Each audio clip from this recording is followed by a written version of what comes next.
अस्सलामुअलैकुम, कैसे हैं आप सब? उम्मीद करती हूँ आप सब ठीक-ठाक होंगे और मज़े में होंगे। तो आज मैं बनाने लगी हूँ बहुत ही मज़ेदार, चटखारेदार, बहुत ही टेस्टी भगारे बैंगन। इनको भरे हुए बैंगन भी कहा जाता है। बहुत ही अच्छे बनते हैं, बहुत ही मज़ेदार बनते हैं। तो चलिए रेसिपी शुरू करते हैं। अच्छा जी, मैंने यहाँ पे सारे मसाला जार जो है वो निकाल के रख लिए हैं। जिन-जिन मसाला जात की मुझे ज़रूरत है पेस्ट बनाने के लिए। और यहाँ पे मैंने बाउल ले लिया है। अच्छा, मसाला जात में ये देख लें मेरे पास क्या है, ये सूखा धनिया है, यहाँ पे हमारे पास नमक है, हल्दी है, उसके बाद कुटी मिर्च है और उसके बाद यहाँ पे हमारे पास गरम मसाला है। ये तमाम मसाला जात मैं पेस्ट बनाने के लिए इस्तेमाल करूँगी। यहाँ पे मैंने बाउल निकाल लिया है और ये बैंगन जो है इनको मैंने वॉश करके अच्छे से इनको रख लिया है। तो ये देखें, अब मैंने एक परात ले ली है। इसमें ये तमाम बैंगन जो है वो डाल दिए हैं मैंने। अब इनको सबसे पहले हम कट लगा लेंगे। अच्छा, कट लगाने का तरीका क्या है जिसके ज़रिए हम इन कट को लगाएँगे तो फिर इसके अंदर मसाला जो है वो भरा जाता है। इस तरीके से हमने इसको 2 साइड्स पे लंबाई-चौड़ाई में इस तरह से कट लगा लेना है ताकि इनके अंदर हम अच्छे से मसाले को भर सकें।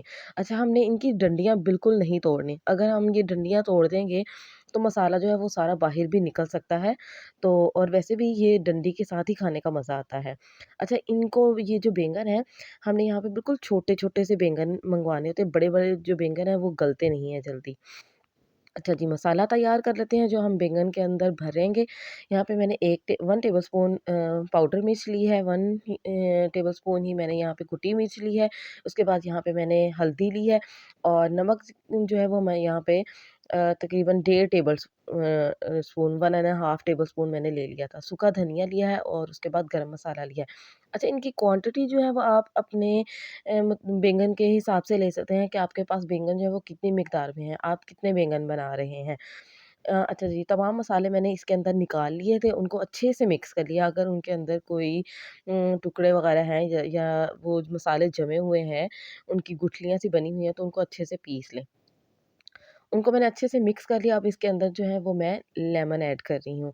इसको थोड़ा-सा खट्टा या कह लीजिए कि चटखारेदार सा टेस्ट देने के लिए इसके अंदर हम लेमन ऐड कर रहे हैं और उसके बाद हम इसका ना पेस्ट बनाने के लिए पानी का इस्तेमाल करेंगे। आप चाहें तो यहाँ पे सिरका भी इस्तेमाल कर सकते हैं। लेकिन बच्चे भी खाते हैं तो वो फिर लेमन भी इसमें यूज़ किए हैं, सिरका भी अगर इस्तेमाल कर लेते तो फिर वो बहुत ज़्यादा इसमें ना खटाई आ जाती। तो मैंने पानी इस्तेमाल करके इसका अच्छा-सा पेस्ट बना लिया है, स्मूथ सा पेस्ट। अब इस तरीके से जो तरीका मैं आपको दिखा रही हूँ, इस तरीके से हम बैंगन के अंदर तमाम मसाला जो है वो भर देंगे। भर-भर के इसके अंदर मसाला हम डाल देंगे। जितने भी हमारे पास बैंगन हैं, इसी तरह से हम इनको कट लगा के दोनों साइड्स पे, अपोज़िट साइड्स पे तो हम भर लेंगे। अच्छा, उसके बाद यहाँ पे हम मसाला हम बनाने के लिए हमें प्याज़ और लहसुन, हरी मिर्च और टमाटर की ज़रूरत है। लहसुन जो है वो मैंने बिल्कुल थोड़ा-सा लिया है क्योंकि बैंगन जो है वो बज़ाते खुद गरम होते हैं। यहाँ पे तमाम जो है हमारे बैंगन है वो भर चुके हैं। अब इसका मसाला तैयार करते हैं। सॉरी, सबसे पहले हम क्या करेंगे, इनको फ्राई करेंगे। एज़ यू ऑल नो, किसी भी चीज़ को फ्राई करने के लिए हमें ऑयल की क्वांटिटी थोड़ी ज़्यादा चाहिए होती है। अच्छा, यहाँ पे मैं आपको ये बताने की कोशिश कर रही हूँ कि जब हम इनको फ्राई करते हैं तो इनकी जो ये जो डंडी वाला हिस्सा है इसको हम नीचे की तरफ रखते हैं। एक तो इसकी रीज़न ये है कि जब हम डंडी को नीचे की तरफ रखते हैं तो वो अच्छे से गल जाती है, पक जाती है। और दूसरी इसकी रीज़न ये है, हम इसको अगर हम इस डंडी को नीचे रखेंगे और बैंगन का जो मुँह है वो ऊपर की तरफ को रखेंगे तो मसाला इसके अंदर से निकलेगा नहीं। अच्छा जी, यहाँ पे एक साइड इसकी फ्राई हो चुकी थी, अब मैं इनको पलट रही हूँ। तकरीबन 5 मिनट मैंने इसको फ्राई किया है एक साइड पे, फिर 5 मिनट दूसरी साइड पे। अच्छा, यहाँ पे फ्लेम ये देख लें, बिल्कुल हाई फ्लेम पे हमने इनको फ्राई करना है, ना मीडियम फ्लेम होनी चाहिए और ना ही लो होनी चाहिए। 5 मिनट मैंने एक साइड पे इसको किया, 5 मिनट दूसरी साइड पे। बहुत ज़्यादा फ्राई नहीं हमने इसको करना, बस हमने इनको थोड़ा-सा ऊपर से सॉफ्ट कर लेना है। क्योंकि बाकी ये जो बैंगन है ये दम में पकेंगे।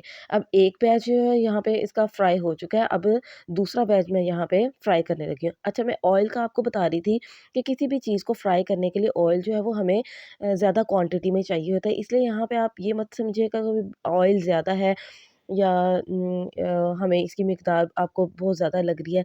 तो मैंने इसको इस ऑयल में फ्राई किया है और वैसे भी जब हम इसका मसाला बनाते हैं या जो उसके बाद जब बैंगन इसके अंदर डालते हैं, तो वो ज़्यादा ऑयल ही होगा, तो उसी में ही पकेंगे और इसमें ज़्यादा अच्छा है। और अगर आपको ज़्यादा लग रहा हो, तो जब आपकी सारा सालन बन जाए, आपकी ये डिश रेडी हो जाए, तो उसके बाद आप ऊपर से ऑयल को उतार भी सकते हैं। तो वो ये ऑयल जो है सालन वाला ही होता है, तो किसी भी और आपकी सब्ज़ी में या किसी भी और चीज़ में यूज़ हो सकता है। अच्छा जी, दूसरा जो वेज है हमारा, ये भी फ्राई हो चुका है बहुत अच्छे से। अब हम क्या करेंगे, हमारे पास जो ये जो ऑयल बचा है, हम यही वाला ऑयल जो है वो मसाला इसका रेडी करने के लिए यूज़ करेंगे। हमने यहाँ पे ना तो ऑयल को चेंज करना है और ना ही यहाँ पे हमने ऑयल को स्ट्रेन करना है। आपने इसी तरह मसाले वाला ये जो हमारे पास ऑयल है, इसी के अंदर बाकी जो काम है वो भी करना है। अच्छा जी, ये मैं आपको दिखा रही हूँ कि हमारे यहाँ पे तमाम बैंगन जो हैं वो फ्राई हो चुके हैं बहुत अच्छे से। यहाँ पे मैंने तमाम चीज़ों की कटिंग कर ली है, जो टमाटर थे वो भी मैंने कटिंग कर लिए हैं और लहसुन और हरी मिर्च उनको भी कटिंग कर लिया, और जो मसाला मेरे पास बचा था बैंगन को भरने के बाद, मैं यही वाला मसाला जो है इसके अंदर इस्तेमाल कर लूँगी।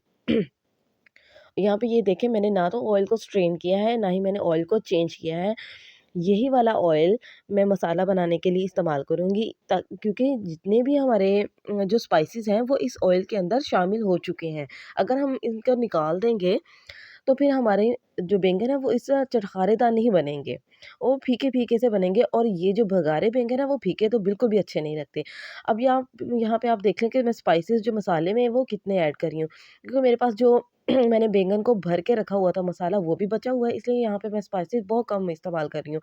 मैंने 1 सॉरी टीस्पून, मैंने यहाँ पे 1 कुटी मिर्च इस्तेमाल की है, नमक और सूखा धनिया, और बाकी जो वो वहाँ मेरे पास पेस्ट बचा होता है वो मैं इस्तेमाल करूँगी, इसके अंदर डाल दूँगी। अब मेरे पास ये जो तमाम चीज़ें फ्राई हो चुकी हैं, लहसुन, हरी मिर्च और प्याज़ फ्राई हो चुके, तो मैंने टमाटर इसके अंदर डाल दिए हैं। अब मैं इसको ढक के रख दूँगी ताकि वो सॉफ्ट हो जाएँ। तो ये देखिए 5 से 7 मिनट लगे थे इनको सॉफ्ट होने में। टमाटर जो है वो अच्छे से सॉफ्ट हो चुके हैं और मसाला हमारा बड़ा अच्छा-सा भुन चुका है। बड़ा अब मैं इसको चेक कर लूँगी, अगर मुझे नमक, मिर्च वग़ैरह कुछ कम लगेगा तो मैं और शामिल कर दूँगी। गला मेरा काफ़ी दिन से ख़राब है, तो इस वजह से मैं गले को बार-बार खनखान के साफ़ कर रही हूँ, क्योंकि ख़राश होने लग जाती है, सो प्लीज़ इग्नोर कीजिएगा।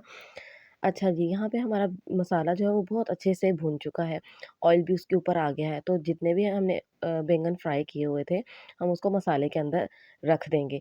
यहाँ पे हम डबल बैच नहीं करेंगे, सारे बैंगन एक ही बार हम इसके अंदर रख देंगे और इसको दम दे देंगे। ये देखो, मैंने यहाँ पे दबाकर इनको नीचे कर दिया है ताकि ये ऑयल के अंदर अच्छे से डिप हो जाएँ। अब हम इनको दम के लिए रख देंगे तकरीबन 10 मिनट के लिए, हल्की आँच पे, दम वाली आँच पे। तो ये 10 मिनट के बाद यहाँ पे हमने दम खोल लिया है। बहुत ही अच्छे, बहुत ही मज़ेदार से हमारे बैंगन जो हैं वो तैयार हो चुके हैं। यहाँ गार्निश के लिए ही मैंने यहाँ इनके ऊपर धनिया डाल दिया है। तो गरम मसाला जो है वो हम यहाँ पे ऐड नहीं करेंगे, क्योंकि वो हमने पहले ही पेस्ट में डाल दिया था।